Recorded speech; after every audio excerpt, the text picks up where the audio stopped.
vous aviez une sœur, vous, Vincente, qui était trisomique. Je dis vous aviez une sœur trisomique parce que vous l'avez perdue. Cette sœur était votre sœur jumelle. Oui, c'est ça. À l'inverse de Mathieu et Eric, vous n'avez pas très bien vécu la coexistence pour différentes raisons, notamment des raisons d'époque, puisque vous êtes un petit peu plus âgé qu'eux. En fait, vous vous êtes senti comme responsable du handicap de votre sœur. Par quel processus? Responsable, c'est peut-être trop dire. Disons qu'on m'a toujours comparée à cette sœur-là. Je suis née avec ça et on m'a toujours comparée, on a toujours dit « Oh, une, elle est bien ». Il faut dire aussi que la trisomie en 46 n'était pas connue. Hein. Nous, on était pratiquement les seuls à avoir un enfant comme ça dans la famille. Tout autour de nous, on ne connaissait pas cet handicap, cette maladie. Je ne sais pas vraiment comment... Aussi loin qu'ils vous en souviennent, c'était votre sœur jumelle, donc vous avez grandi ensemble, Ben, chacune à son rythme.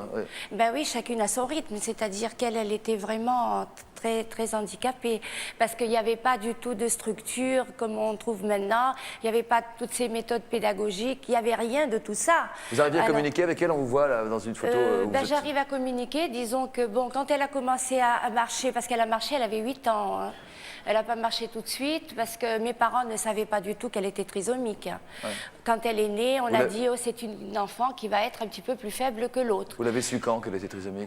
Ben, je l'ai su quand on est venu en France parce que je suis d'Afrique du Nord et en Tunisie, on ne nous avait jamais parlé de trisomie. À quel âge alors? Disons que mon père et ma mère avaient été voir des généralistes, bien sûr, comme tout le monde, et puis qu'ils n'avaient pas compris. Hein, les généralistes, en 1946, ne comprenaient pas ce que c'était que... Ils disaient, bon, elle n'est pas bien, elle n'est pas tout à fait... Et puis, on a été voir des grands spécialistes, mon père, et c'est là qu'on lui a dit simplement, monsieur, votre fille ne sera jamais comme les autres. Mais personne n'a jamais parlé... Pardon. Quel âge aviez-vous? Quel âge avait-elle à peu près?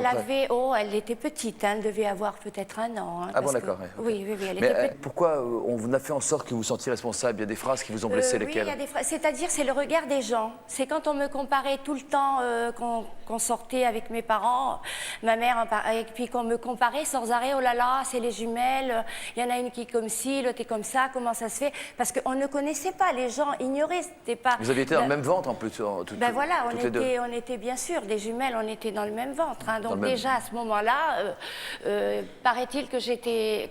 C'est moi qui lui coinçait un peu une partie de son corps. Enfin, je ne sais pas bien. Ça, c'est ce qu'on vous a dit?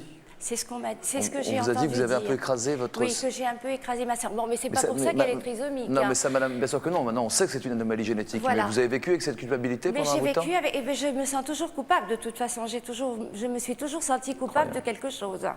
Enfin, ça a toujours été comme ça. Hein. Elle a été heureuse? C'est très, très dur à porter. Oui, moi, je pense qu'elle a été heureuse. Elle a été bien plus heureuse que nous, en tout cas. Que vous? Que mon frère et moi, oui, oui, oui. Parce que mes parents, ne sachant pas exactement comment s'y prendre, et ils l'ont couvé, ils l'ont aimé, je sais pas, c'était... Une mère, elle ne voit pas ces choses-là. Elle pense que cet enfant a besoin, on donne automatiquement plus à l'enfant qui a besoin. Mais bon, c'est vrai que par la suite, pour moi personnellement, ça a été quand même assez dur à vivre. D'accord. De quoi votre sœur est-elle décédée? Elle est décédée d'une crise cardiaque à 40 ans. Elle avait juste 40 ans, pratiquement jour pour jour. J'aurais donné énormément pour avoir une sœur jumelle trisomique comme je les vois aujourd'hui. C'est quelque chose de magnifique et il faudrait que ça continue. Il faudrait que les parents se battent non seulement pour le présent mais pour le futur de ces enfants, pour qu'il y ait des structures, pour quand ils sont adultes, qu'ils arrivent à rester. Parce que vous vous rendez compte, ce que les parents ont pu donner pour que ces enfants ils atteignent... Ou les frères et sœurs. Tous les frères et sœurs, tous les parents... Si je pose la question à Eric, par exemple, qui est un grand garçon déjà, qui a 29 ans aujourd'hui, vous ne viviez pas avec une fiancée actuellement, mais un jour ou l'autre, ça risque de vous arriver, comme ça vous est déjà arrivé dans le passé, selon mes informations, comme on dit. Comment vous envisagez la suite de votre vie si un jour, par malheur, c'est l'ordre des choses, vous perdez vos parents et que vous vivez avec une femme? Quand vous pensez à votre frère, vous imaginez quoi? Comme mon grand frère l'a dit dans le reportage, quoi. Je ne crois pas qu'on le laisserait dans une structure abandonnée où on le prendrait en charge complètement, quoi. Enfin, il se prendrait en charge à travers nous. Ouais. Vous imaginez vivre avec lui dans ce cas-là? Oui. Ouais. Même grand? Oui, oui. Michael, tu pourrais vivre avec ton frère? Oui, très bien. En fait, c'est pas trop dur. Hein. Ouais. Mathieu, sur le sujet, comment tu imagines l'avenir? C'est vrai que dans l'avenir, j'envisage pas non plus de le placer dans un foyer. Je pense que on ne sait pas ce que l'avenir nous réserve. Il a aussi une copine, alors qui est aussi trisomique. Alors est-ce que plus tard... Elle s'appelle comment? Tatia? Tatia Joannick? Katia. Katia Joannick, c'est joli. Et donc on ne sait pas comment ça va évoluer, leur relation. Bon, elle habite Montpellier pour l'instant. Bon, il va de temps en temps chez elle en vacances. Pour l'instant, on ne sait pas comment ça va évoluer, c'est ça le problème. Mais... Enfin, le problème, non, il n'y en a pas. Mais... Donc on verra. Parce que le problème, c'est qu'ils sont à distance et qu'ils ne peuvent pas se voir autant qu'ils veulent et qu'on peut pas... Voilà. Bon, avant, il n'y avait pas de problème, elle était prête, mais maintenant, bon... Ça fait combien de temps qu'ils sont ensemble? Je pense qu'il pourra répondre. À peu près. À peu près 2 ans qu'on a rencontré Katia. 2 ans, ouais, ça fait une longue histoire déjà alors. Oui. Vous avez l'occasion de vous voir quand? À quelle occasion alors? En mois de juillet, là, en mois de juillet, Pendant les vacances d'été? pendant les vacances, j'étais grâce à mon père et à ma mère. Je l'aime tellement. Et j'aime bien répéter avec eux. D'accord. Vous vous parlez au téléphone? On parle, moi je téléphone mercredi, et elle me rappelle dimanche, D'accord. à 8h. C'est organisé ça. Et pour la Saint-Valentin par exemple? Pour la Saint-Valentin, j'ai envoyé une carte. Pour son anniversaire? L'anniversaire, j'achète une bague ou une bague fiançailles.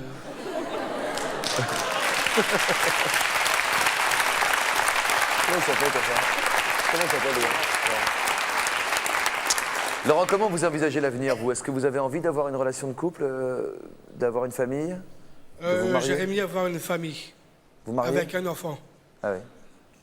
Vous en avez, avec ma femme. vous en avez déjà parlé avec Katia? Oui, je parlais avec Katia, et d'accord. Ah d'accord. Est-ce que vous voulez profiter de la télévision pour lui dire bonsoir? Je vais dire bonsoir à Katia, et aussi à Charlie Parcaroli qui fait Aikido, 3e dan d'Aikido. Oula. C'est qui ça? Oui. Mon frère est ceinture marron d'aïkido, donc... Ah d'accord. C'est le frère de mon père. Votre oncle alors? Voilà. D'accord. Et je vous dis aussi le message de CAT par Karine, Michel et Yves. Je passe bonjour à tout le monde. D'accord, entendu. Merci, jeune homme. Benoît Loras est médecin généticien au CHU de Saint-Étienne. Bonsoir monsieur, bonsoir docteur, responsable du service pédiatrique. Il y a des différences très nettes entre ce qu'a connu cette dame après la Deuxième Guerre mondiale et ce que connaissent les familles aujourd'hui. On le rappelait au début de l'émission avec monsieur Kahn. D'abord l'espérance de vie, ça c'est fondamental. Ça a profondément changé. Ce qu'il faut d'abord savoir, c'est que la découverte de l'anomalie chromosomique, elle ne date que de 1959. Ouais. Donc effectivement, en 1946, on ne pouvait pas porter un diagnostic autre que celui qui a été porté. D'accord. En l'an 2000, quelle est l'espérance de vie des personnes trisomiques? On a dit quoi, autour de 50 ans, 60 ans? Quand on parle d'espérance de vie, il faut savoir qu'on parle de la durée de vie moyenne. Et elle était très faible autrefois parce qu'il y avait une mortalité importante, en particulier pendant la première année de vie, liée aux malformations. On a parlé des malformations cardiaques, des malformations digestives, qui sont relativement fréquentes, 20 à 30% des personnes porteuses de trisomie 21, qui maintenant se traitent correctement et qui donc augmentent l'espérance de vie. Et moi, je connais personnellement des personnes porteuses de trisomie 21 qui ont 70 ans. D'accord. Quelles sont les caractéristiques communes des personnes qui portent 3 chromosomes sur la paire 21? Alors là, c'est une question particulièrement difficile. Tout à l'heure, vous avez essayé de parler des différences et on vous a dit que les personnes porteuses de trisomie 21, elles souhaitaient faire apparaître leur ressemblance. Et vous savez bien que... Leur ressemblance avec les gens ordinaires, pour reprendre les termes de C'est un Marie-Lès. terme que nous utilisons volontiers, le terme de personne ordinaire. Et vous savez bien que les caractéristiques physiques, en particulier, des individus, sont liées aux gènes qu'ils ont reçus de leur père et de leur mère. Et pour les personnes trisomiques 21, il n'en va pas autrement. Elles ont reçu 47 chromosomes de leurs 2 parents. Mais effectivement, il y a ce chromosome, un des plus petits, qui est en surnombre. Et il amène avec lui un certain nombre de gènes supplémentaires qui entraînent, chez la plupart des personnes porteuses de trisomie 21, un certain nombre de similitudes, un air de famille. Et puis, il y a un certain nombre, comme on l'a dit, de malformations parfois plus fréquentes chez ces personnes. Et puis il y a également une certaine... Alors, tout à l'heure, Nathalie a dit qu'elle n'était pas lente. Et effectivement, il y a des différences entre les personnes porteuses de trisomie 21, comme il y en a chez les personnes porteuses de 46 chromosomes. Nous ne sommes pas tous We similaires. are all different. Voilà. Ouais. Et donc, mais par contre, effectivement, cette lenteur est relativement fréquente. Et d'autre part, il existe souvent une grande hypotonie, c'est-à-dire une grande mollesse, en particulier, qui explique le retard à l'acquisition de certaines fonctions, comme la marche, comme la station assise, etc. Ce qui s'est beaucoup amélioré depuis quelques années grâce aux méthodes de rééducation qui sont mises en œuvre.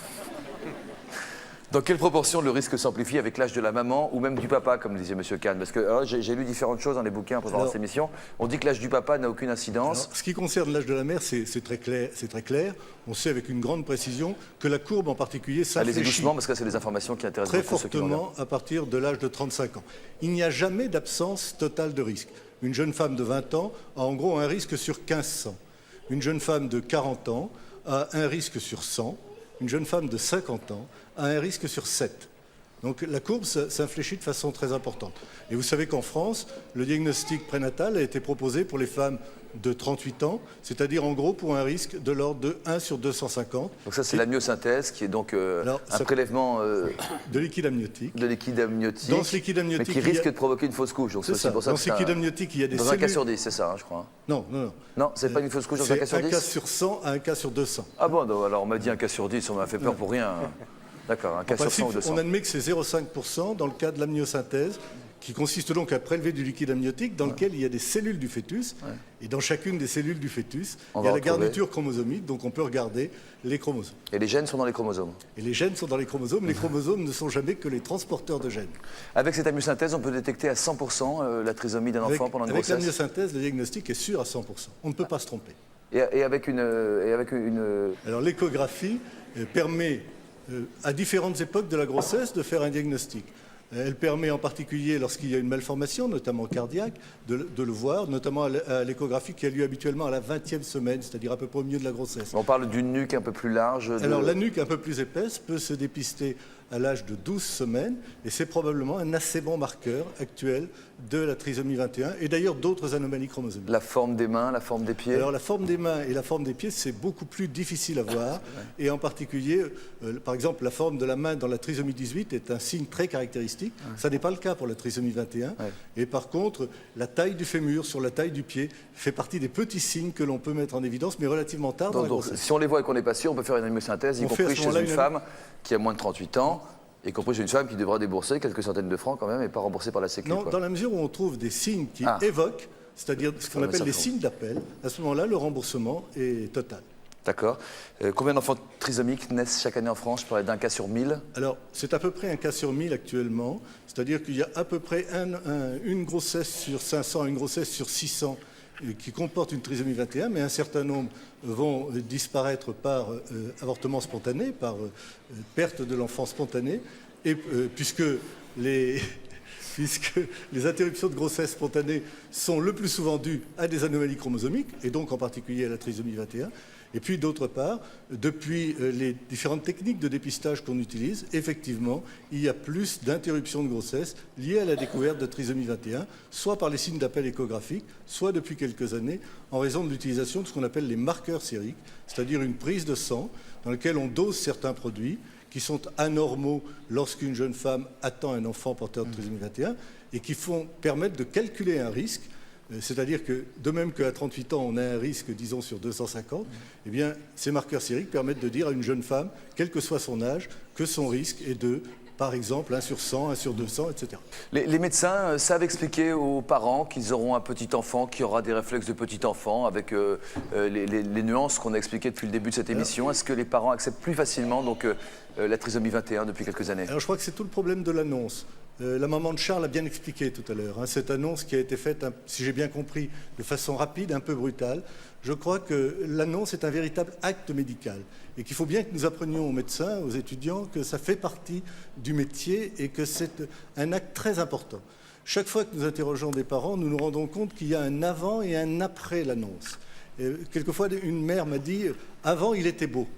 Et après, une fois qu'il avait l'étiquette, il ne pouvait plus être beau, en quelque sorte. De la même façon que je me souviens avoir travaillé avec une psychologue, et on avait un enfant qui avait 18 mois, auprès de nous, on discutait avec sa maman, et cet enfant a appelé maman.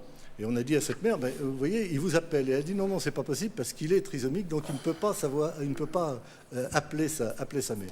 Donc je crois qu'il y avait une grande méconnaissance. Et je pense que l'annonce est un élément très important. Je pense qu'il ne faut pas se précipiter. C'est vrai qu'il faut la faire relativement vite. Beaucoup de médecins pensent qu'ils font preuve d'incompétence en ne faisant pas un diagnostic clinique rapide. Parce que c'est vrai que ce n'est pas difficile habituellement. Mais je pense qu'il vaut mieux paraître incompétent et prendre du temps. Et en particulier permettre d'avoir la preuve biologique, c'est-à-dire le cariotype, ça c'est la moindre des choses. c'est-à-dire la preuve qu'il y a le chromosome en plus.